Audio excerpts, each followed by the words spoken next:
Of the week. We'll go ahead and get started. If anybody else joins us, I'm sure Nikki will let them in as we move along here. I definitely want to be respectful of everybody's time. We just have the 1 hour together. So first off, welcome to the Evergreen New Features and Benefits and Project Timeline webinar. For those of you who I haven't met, and I suspect that I've met most of you at this point since this is the state staff session, my name is Lesley Miska. I joined ODES in February of 2016 as the Information Services Manager. My primary role within ODES is oversight of our electronic data systems, including EIS and the Evergreen data system. Joining me on the presentation is Walter Goodlett. He is the Evergreen Project Organizational Change Management and Communications Subject Matter Expert. And we also have Nancy Kitchen, who is the ODES Data and Compliance Specialist, or one of the ODES Data and Compliance Specialists, and is an Evergreen Project participant. Next slide, please, Nikki.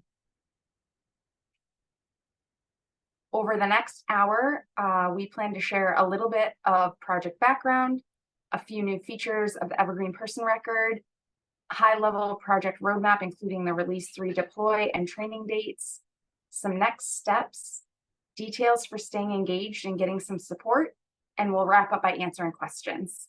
Just a couple of housekeeping items before we get started.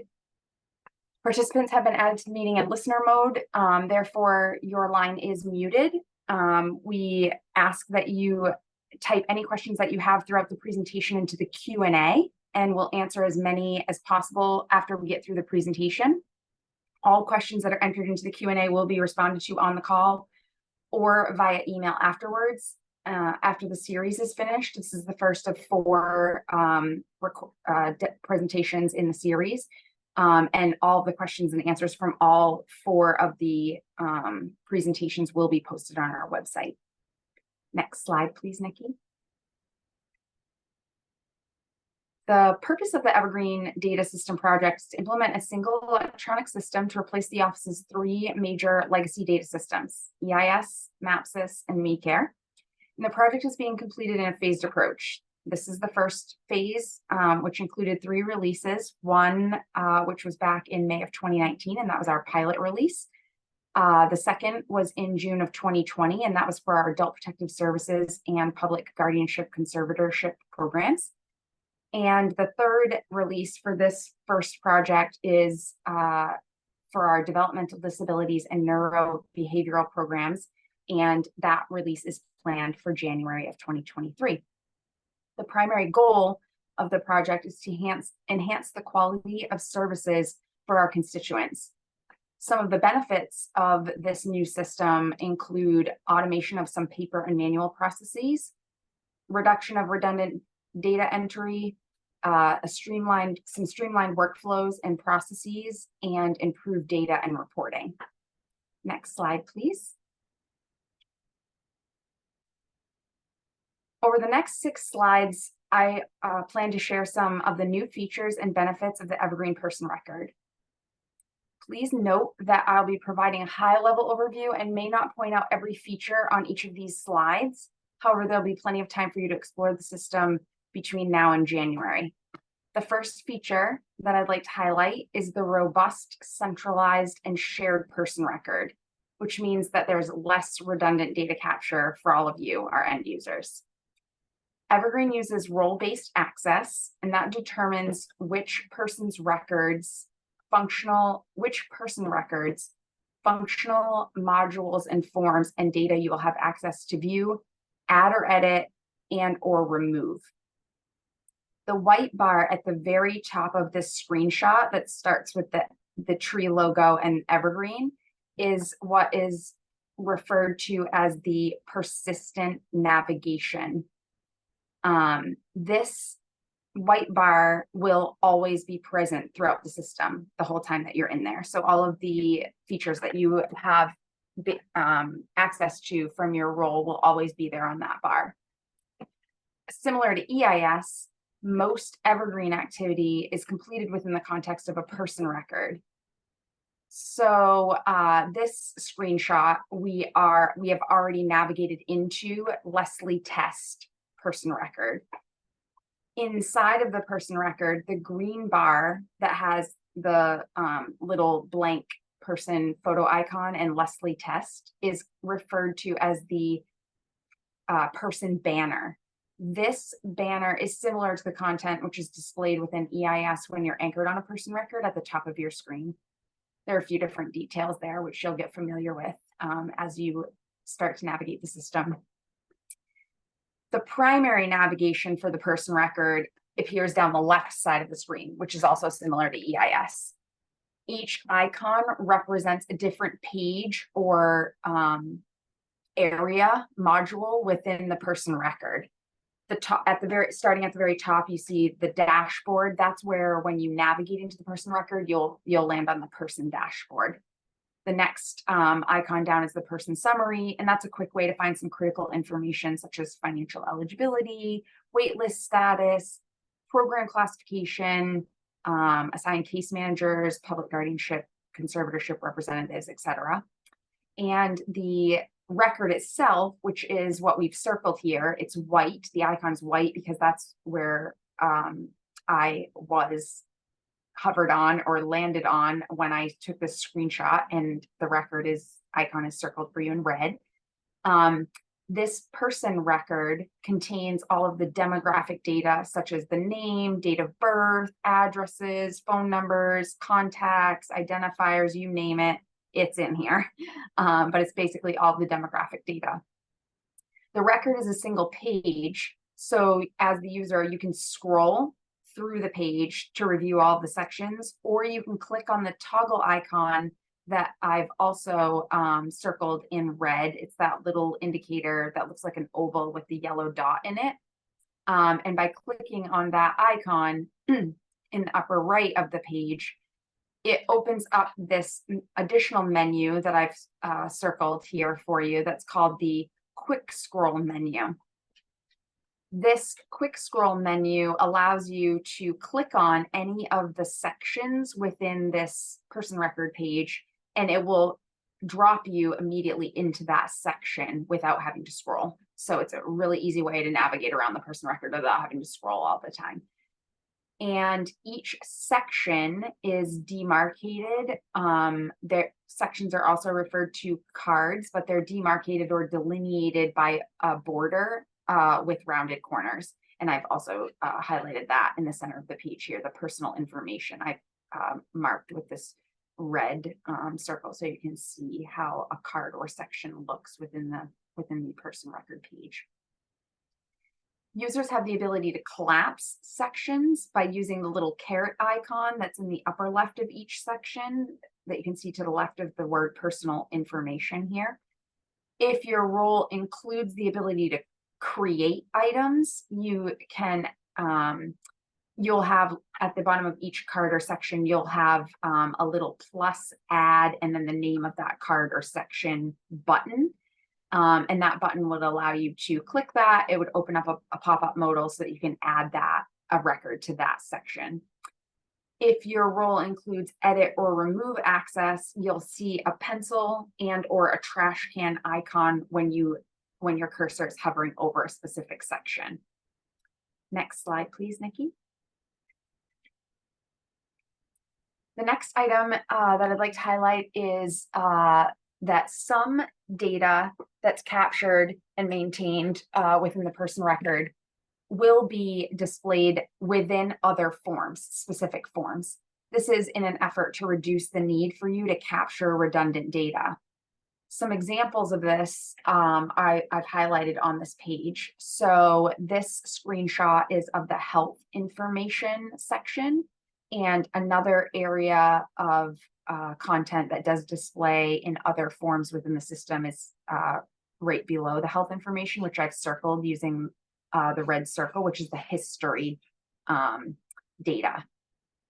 But first, I'll tell you a little bit about health information. As you can see where we're clicked in here on the health information, this icon has what is called a sub-navigation menu. And essentially, once you click on health information, it produces this additional menu to the right of your green primary navigation. So you can see here I've circled it. It shows you, and we're clicked on allergies, devices and modifications, treatments, end-of-life orders, diagnoses, medications, and health insurance. Those are all sub-navigation items under health information. Some of the health information will auto-populate from linked MIMS records. Examples of that will be A number, SSN, date of birth. These items will initially populate when the person record is created and or linked. And then diagnoses, medications, and medical professional contacts from claims made over time will also populate automatically into the record in read-only record format. Excuse me for just one moment.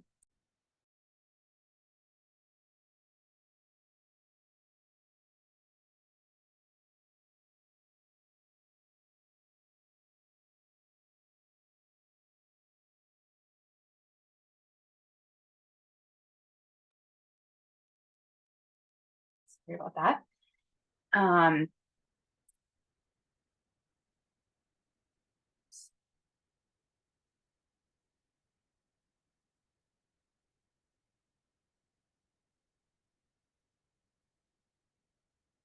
As you can also see here on the health information landing page, which is referred to as a list page, the format looks like a table or an Excel spreadsheet, and there's a separate row for each entry.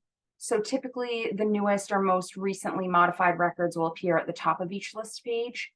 If your role includes create access, you'll also have the ability to add more records using the plus new item button that you can see circled in red here at the top left of the central content of the page.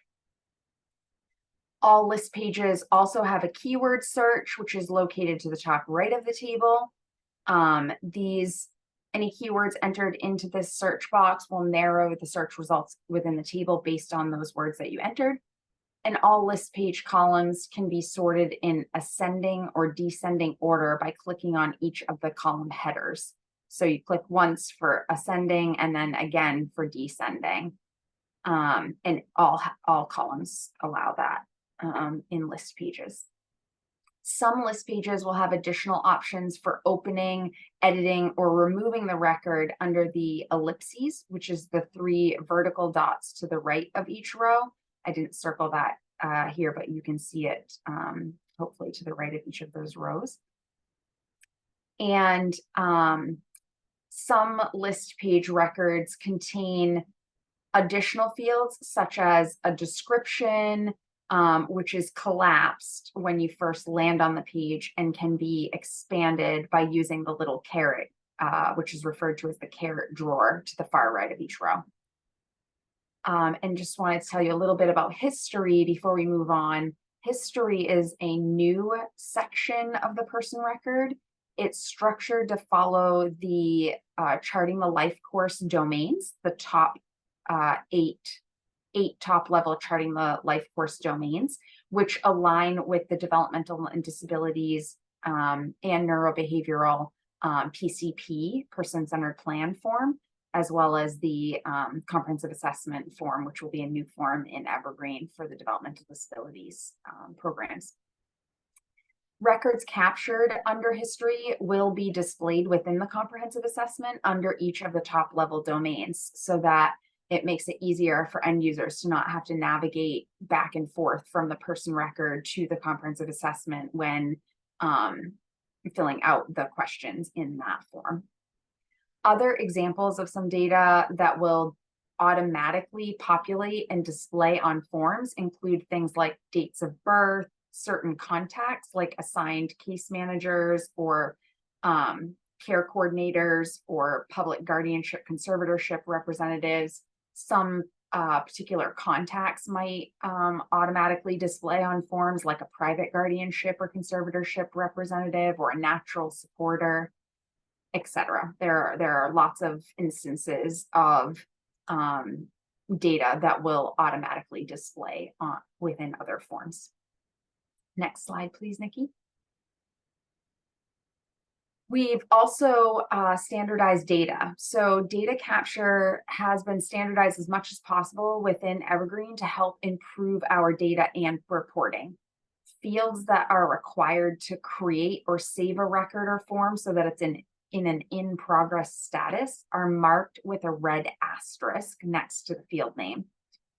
Fields that are also required to submit or complete a record or a form are identified with the yellow vertical bar to the left of the field. So you can see in this example under add identifier, I've circled type, which has the red asterisk, and then this field is also required to complete the form, so it has the little yellow bar to the left of the field.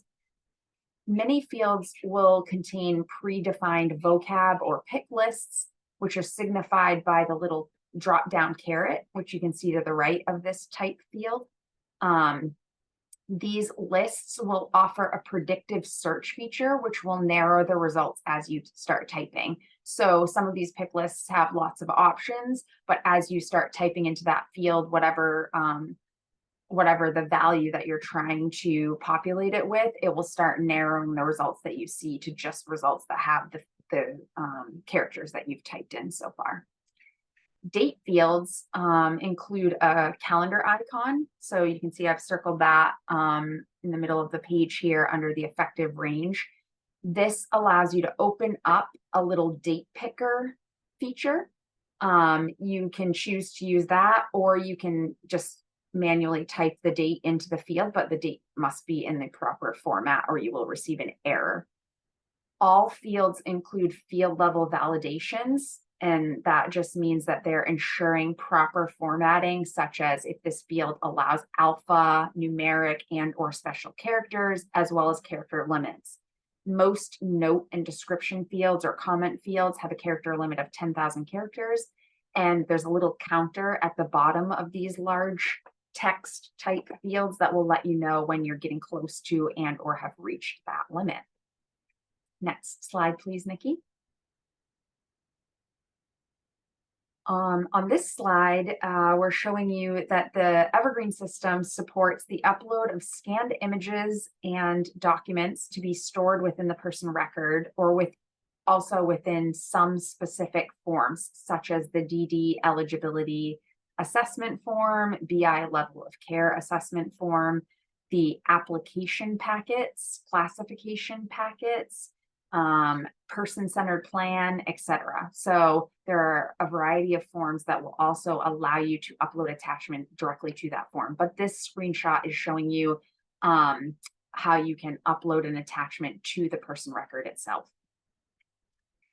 In order to upload an attachment, you simply click the plus new attachment, or within the form, you select the add attachment button.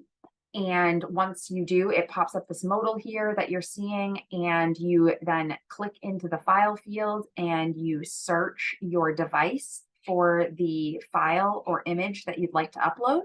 And then you select the category that you would like that file saved under, provide a short description of the file for those that are being saved here on the person record, and then some of the data, and then you just click save and it will save that record right into the person's file in that same list page format, table format. So you'll see another row for that. And then you'll have the ability to view those attachments if you have access to the person record within your internet browser, or you can download those attachments and view them within their respective software application. Some of the data from EIS will already be migrated to the attachments for these person records upon deploy. Examples of that are the EIS BMS 99, psychosocial assessment, the V7, and the person-centered plan. The reason that we're migrating some forms as uploaded attachment is really just to make it a little bit easier for you as the end users to be able to review some of the historic versions of those forms that don't have an exact replica or format formatted form in Evergreen. So we are source target migrating data for you, but some of the forms don't migrate in as nicely as we would like, and or some forms have been majorly overhauled, and so the fields don't exist. So we wanted to make sure you have those forms available at your fingertips. Next slide, please, Nikki. The Evergreen View Summary Shade, which is located under the person banner, that green banner that will be persistent within the person record, offers a streamlined workflow for viewing key information without having to navigate away from the screen or the page that you're working on. So no matter where you are in the system, whether you're in the person record or you're inside another form, if you're within the context of the person record, you'll have this view summary icon. It's located in the green banner up here to the right that I've circled.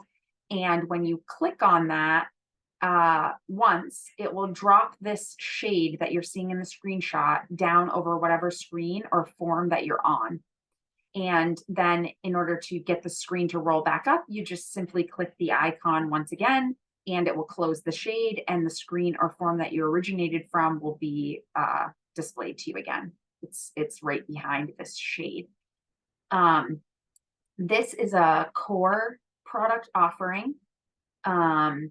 So it does contain specific key points of data, including diagnosis, medications, allergies, warnings, which are like alerts, any language needs that the person might have, anything that they have for eligibilities, financial or program related, any assigned staff. So like an assigned case manager, assigned care coordinator, assigned public guardianship representative, and then any emergency contacts which have been entered on the person's record.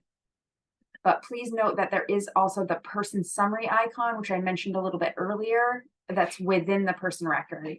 There is some overlap between the summary shade and the person summary, but there are a few additional critical data points that are in the person summary icon, which are not part of this shade, such as their waitlist status and or their living arrangement that our crisis team uses.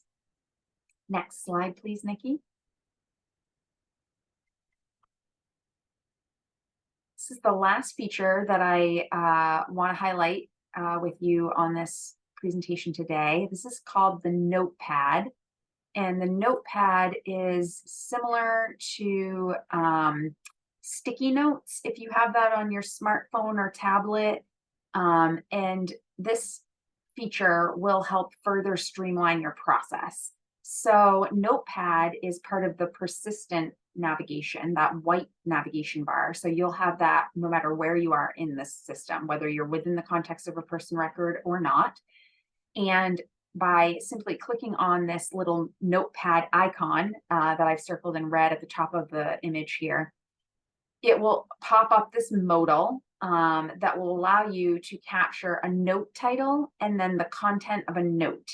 So you can imagine yourself if you're, working within a person record or filling out a form and you receive a phone call and you need to start documenting some context from that phone call quickly. You can just click up this icon, type down the information from your call, save it.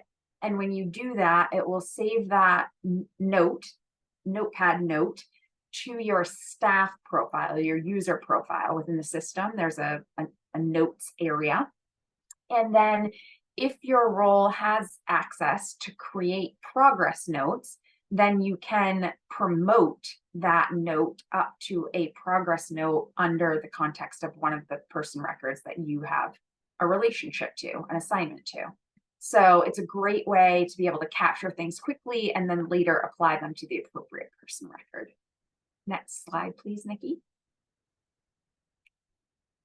So aside from new features and all the benefits that Evergreen will offer you, we recognize that one of the keys to success for a transition like this is to provide very thorough training. To this end, we plan to offer several types of training. Those will start training will start approximately 2 months ahead of the deploy, with a series of 2 to 3 minute self-guided micro-learning videos. These will be emailed out to you, posted on the website, project website, but these will allow you to watch at your own a time that's convenient for you on your own, and they'll teach you how to do some of the most basic functions within the system, like how to complete a search, how to upload an attachment, how to add a progress note, etc. So there'll be a series of those that you'll receive towards the end of November. And then the week after Thanksgiving, some of our ODE staff, including my team, the Information Services Manager team, as well as Angela Faulkner's team, the Community Case Management Liaisons, and a couple of others, we will receive super user training. Those sessions will be held between November 28th and November 30th. The first week of December, ODES will offer some webinar format business process training sessions. These will be specific to forms and modules that we feel end users will need some additional process-related instruction, not just how to navigate, but how to use these new forms or the forms as they exist in Evergreen to conduct your business. So we'll offer sessions for things like the person-centered planning and service implementation planning process. Then beginning mid-December, our vendor for the new system, FEI, will offer role-based technical training webinar sessions. Some roles, such as community case manager and care coordinator, will be offered a series of topics because they're heavier users of the system and they have a lot of different forms and functional areas that they need to learn how to use. So they'll have, a couple, 2 to 3 different sessions that will cover all of the areas that they need to be trained on, where other roles, such as resource coordinator, might only have one topic that they need to be trained on. All topics that are offered, though, will be offered on multiple dates and times to allow people flexibility to participate in training that works for them. All training will be virtual and it is optional. We're not requiring any of the training. However, we strongly encourage it. And all training sessions will be recorded and posted to our project website for replay. So if you're unable to make a session, you can always play back the session. They'll also be there for playback as many times as you need them. They'll be retained up there even post deploy, so you can play them back as frequently as you want. And they'll also be uploaded within the system itself in the help center, so that they'll always be part of the Evergreen system for playback as many times as needed, and for new staff that come in. And once your role-based training topics sessions have been held, you will also be provided with access to our training sandbox environment, where you can play around, familiarize yourself with the system before the deploy. So after you've had a few weeks in the sandbox, FEI will then offer a series of webinar-style Q&A sessions, question and answer sessions, designed to answer whatever questions you have now that you've had an opportunity to receive your training, access the sandbox. So it will really be open forum webinar style. So you'll type your questions into the Q&A, and then we'll answer as many questions as we can during those sessions. And then, of course, just as these series, all questions that get submitted through those will be answered regardless of whether we have time during the session or not. And those all will be posted to our project website as well. I would also just like to point out, though, as with any large electronic data system replacement project, there will be several obvious benefits of the new system. That said, no system is ever going to be perfect. There will be some issues when we go live. We'll have to work around those together until we're able to make fixes and/or planned future enhancements to the system. So for this reason, and to help make the transition as smooth as possible, we plan to offer post-deployment troubleshooting support. We're still working out all the details of that, who will sort of man that post-deploy troubleshooting support line, and the frequency of it and how you'll access it, but we'll certainly share more details about that as we get closer to the deploy date itself. That support will start as soon as we go live on January 16th. Next slide, please, Nikki. So this slide just shows you the remaining high-level project activities that the team will be completing between now and our deploy. The project team, along with some internal business users, some of you folks that are on this call, are already working on the first 3 activities that are listed on this table, which are all various types of testing and validation activities, along with the remediation of the issues that we've tracked so far. So our vendor FEI is fixing and resolving issues as we're tracking them from these testing and validation activities. The first 2 items listed are related to testing the functionality and the role-based access of the system, where the 3rd item is related to validating the data that we've migrated.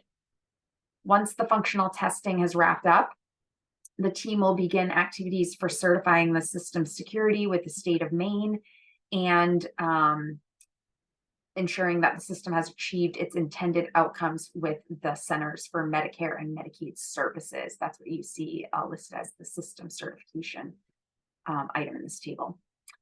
At which time we'll also hold our various training sessions and complete a dry run or a test of the deploy in the weeks leading up to the deployment weekend.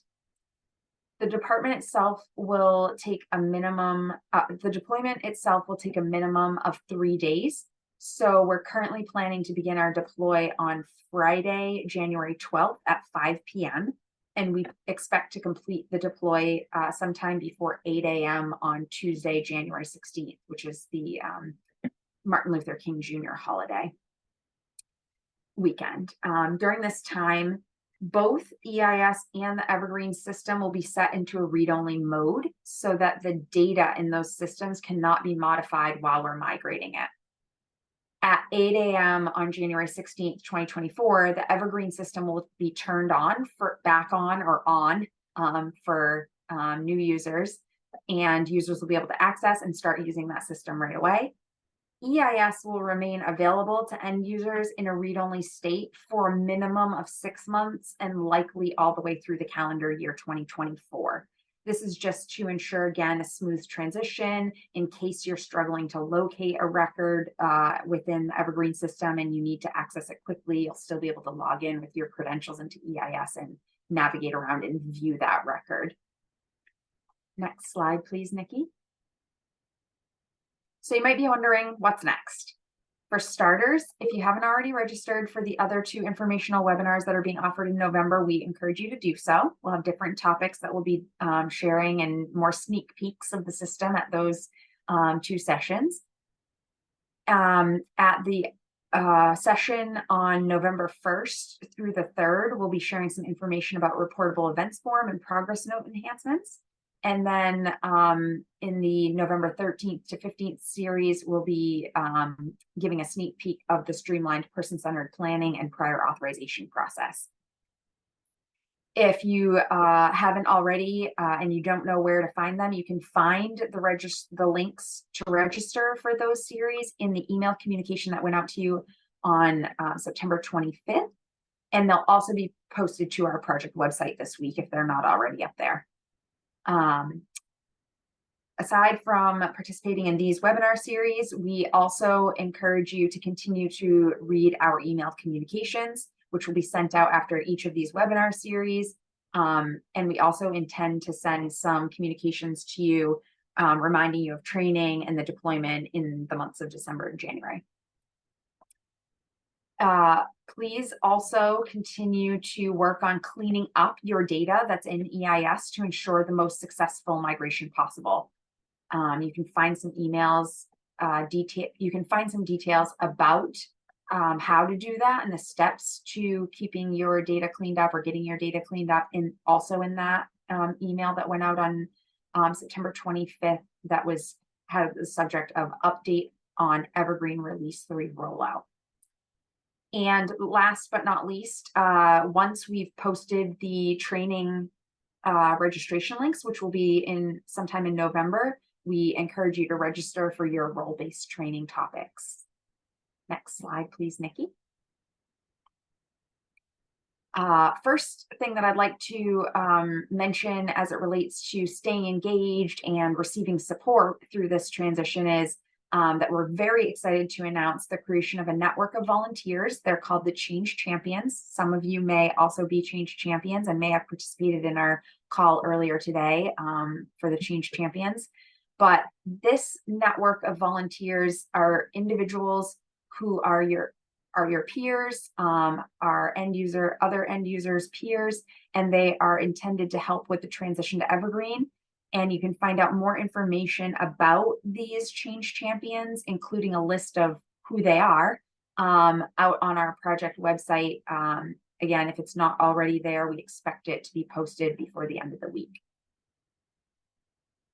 Aside from the Change Champion network, all project communications are being sent via email. So please make sure that your email address is correct in the EIS system. If it's not, please notify the EIS user accounts team at eissupport.dhhs@maine.gov, and we'll get that updated for you so that you're receiving all of our project communications. If you have any questions at all or any feedback, we'd love to hear feedback, positive, negative, all feedback is good feedback. Please reach out to us at our project email address, which is evergreen.dhhs@maine.gov. And for links to all of our historic project communications, recorded webinars after these sessions, recorded trainings after those sessions, all questions and answers from frequently asked questions will be posted out on our Evergreen project website at maine.gov/dhhs/EIS/Evergreen. Next slide, please, Nikki. And so we've made it. So I did pretty good. We still got 22 minutes. I see that you guys have been posting questions in the Q&A. Thank you guys so much for doing that. I will go down through here and see if I can't answer these questions in the next 20 minutes. So Bonnie asks, what if you have to enter, what if what you have to enter isn't in the drop-down box? Great question, Bonnie. So this is related to fields that have a vocab list or pick list. Almost all vocab lists will have an option of other.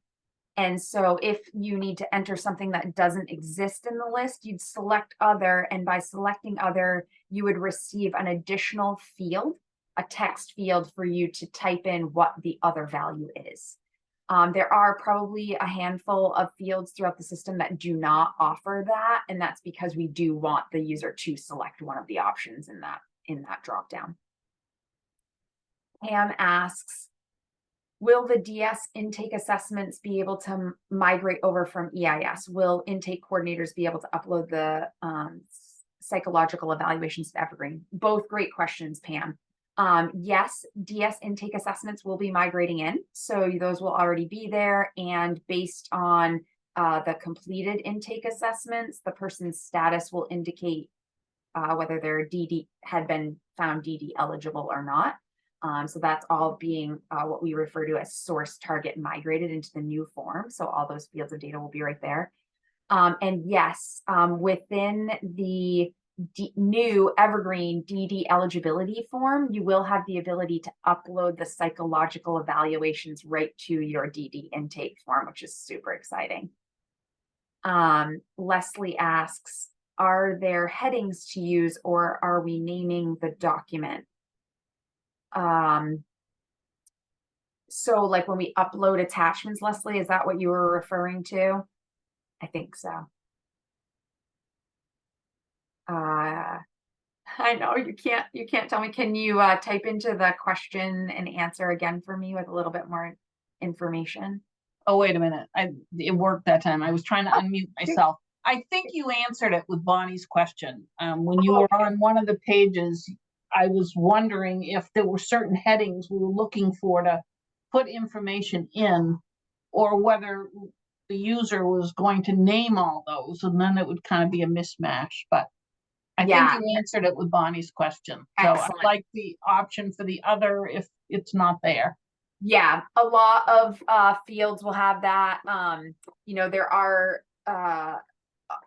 you're going to find that a lot of this functionality you're accustomed to from EIS. You'll have a question label or title, and then you'll have there are several similar field types, text fields where you can just put narrative information into that.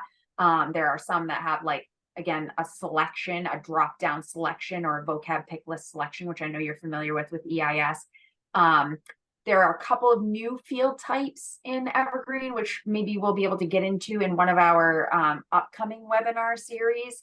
But they're all, I think, very well labeled, so you know what type of content is being requested here. And in areas where we were worried that you might not know what type of content, we also have what are called information icons, or little light bulb icons for some fields. And when you click on that, it will give you a description of what type of content we're expecting in that field. So like large text fields in some of the forms, we've provided you that information icon, and even what's referred to as ghost text, which is like kind of grayed out text that appears in that large text field to help guide you as to what you should populate in there. So I think there are some really great features like that will really help you understand what's being asked for in these areas and in these forms.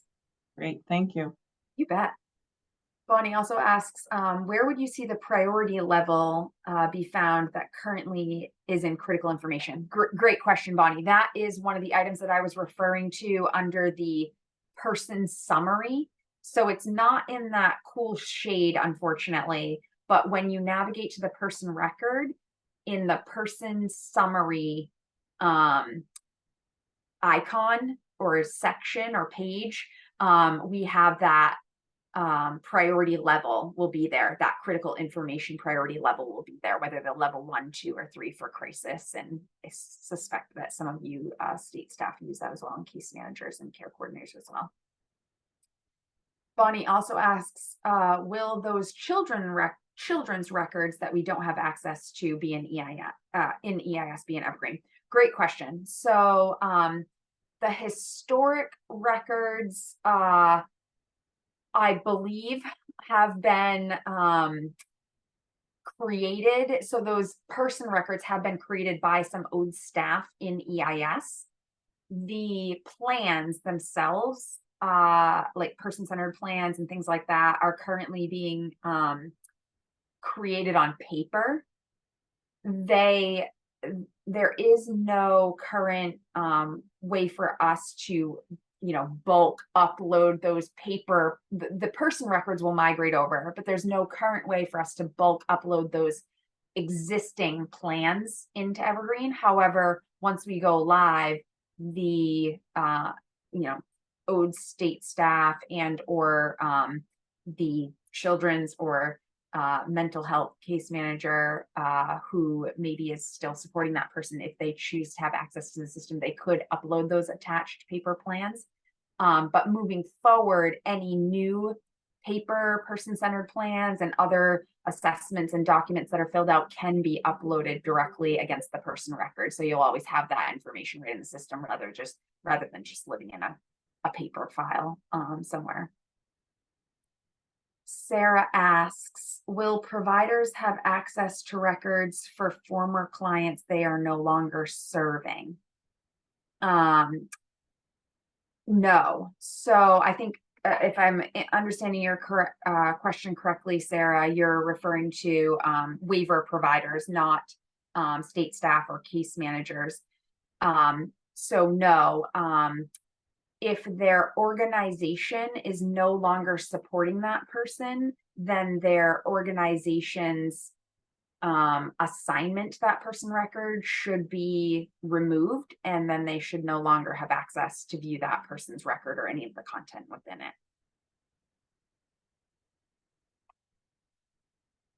Excellent. And I think I got all of the questions in there. I obviously wasn't typing my answers in as I went. I probably should have been clicking the answer live, huh, Nikki? I think I might have messed I it have up. the transcript saved, so we'll have it all recorded anyway, so no Thank you. I've worries. never used this Q&A. Next time, I click answer live and then it will capture my audio, right? Yeah. Thank you. Bonnie asks, who ends those responsibilities for waiver providers? Good question, Bonnie. That can be done by multiple individuals in the system. It might be my team. It could be community case management liaison team. I don't think we've necessarily determined exactly who, but there are several state staff users who have the ability to end that relationship. I'm not sure what currently happens in EIS, or maybe there's not a great process for that right now.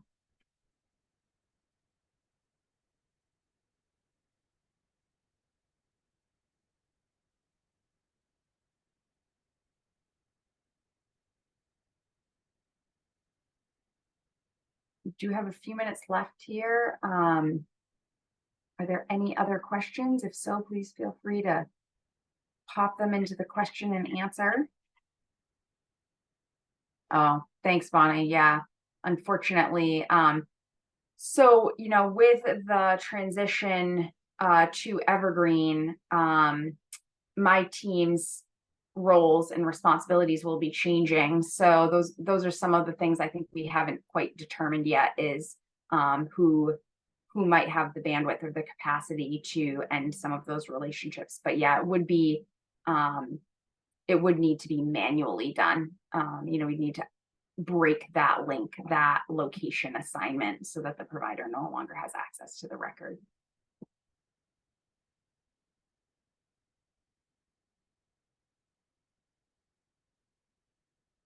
Any other questions or feedback or comments, anything? Please feel free to also put your feedback, if you'd like, in the question and answer. Sarah asks, if we have EIS access, will we automatically get Evergreen access? Fabulous question, Sarah. Yes. All active users of EIS will automatically be migrated over and accounts will be created for you in Evergreen based on your current role. So come day one of the new Evergreen system, you'll receive an automated email from Evergreen. It will have a link to the system and it will give you your username and it will allow you to set your password. And one of the other cool new features of Evergreen is that you have the ability to reset your own passwords. So if you ever get locked out of Evergreen, you'll be able to reset your own password rather than having to reach out to my team to get that reset. So that's another cool new feature.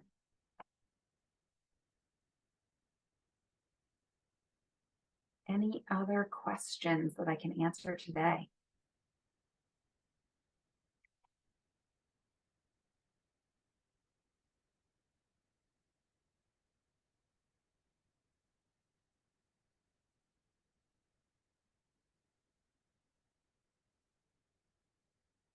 All right, going once, going twice. Sold. I thank you all for joining me today. It was great to be able to interact with you and share some of the new features of the Evergreen system and answer your questions. And super excited to keep sharing more information with you through the months of November and get you into some training in December. And for those of you that have already offered to volunteer to be a change champion, thank you again for that. And for those of you that are supporting some of our testing activities, thank you for that. So everybody have a fantastic evening. The recording from this session, as well as the other 3 sessions that will be opened up to some of our external users, will all be posted on our website probably early next week. So thank you again. Have a great evening. Bye-bye. Great job. Thank you.